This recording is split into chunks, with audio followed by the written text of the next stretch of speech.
Hello welcome to my new blog guys. आज काम सकेर अब घर जानु लाग्यो होइन। आजको काम सकिसक्यो, अब घर जानु छ। यता धन्दा गर्नु पऱ्यो, खाना पकाउनु पऱ्यो, गाह्रो छ जिन्दगी। यता पछाडि तामाङ आइरह, उहाँ अघि दुईजना गए। यस्तै छ जिन्दगी। ओ दुई सिप हान्ने गाजा पनि लाज बिलाएर के गर्नु, गाह्रो छ।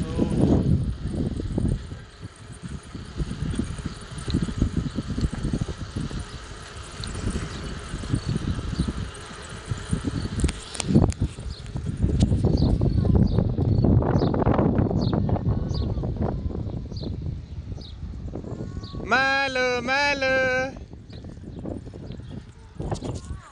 हाम्रो कामदार, हाम्रो कामदारलाई हेरौ।